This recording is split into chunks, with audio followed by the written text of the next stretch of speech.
Je laisse la présidence à Jean-Louis Robert, qui est président de l'Association des Amis du Métron et ancien directeur, nous sommes entre centre d'histoire sociale, ancien directeur du centre d'histoire sociale du XXe siècle. Merci Claude. Oui, donc je vais seulement rapidement présenter la suite qui est très dense, hein, donc malheureusement il n'y a pas de temps pour des discussions qui, je pense, auraient été très fructueuses, mais le programme est très riche, très intense, et même nous sommes déjà un petit peu en retard sur notre temps.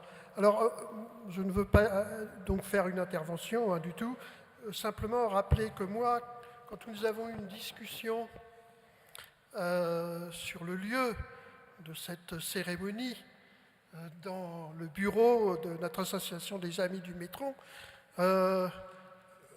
il y a eu une discussion sur le fait de la faire à la Sorbonne. Excuse, monsieur le recteur et cher ami.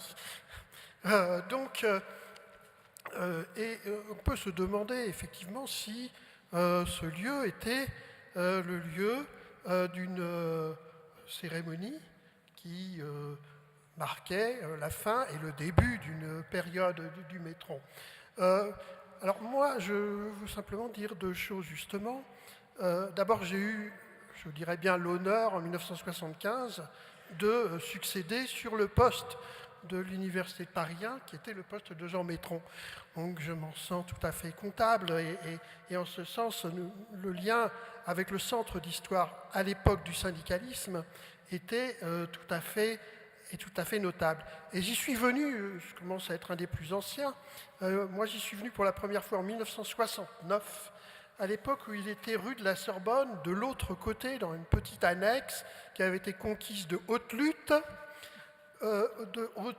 avec l'intervention d'ailleurs des syndicats de la Sorbonne pour que ce nouveau centre obtienne un lieu.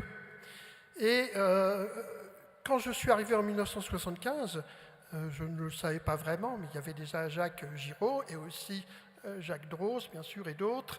Et j'ai été frappé d'une chose, c'est qu'effectivement, Métron associait étroitement l'idée scientifique, on ne va pas dire universitaire, mais l'idée scientifique, l'idée d'un travail savant, honnête, et l'idée d'une participation au mouvement social.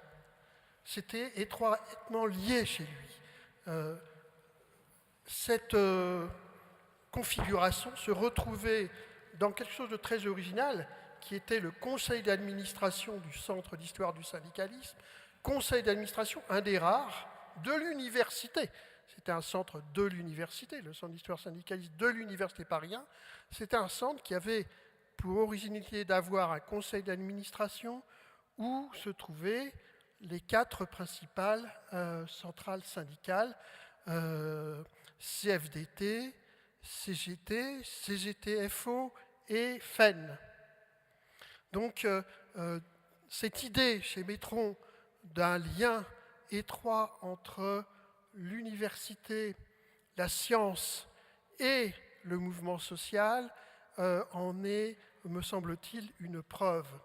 Et en ce sens, je crois qu'effectivement, le fait que cette cérémonie vivante, c'est tout sauf un enterrement, ait lieu ici, je crois, a un sens extrêmement important.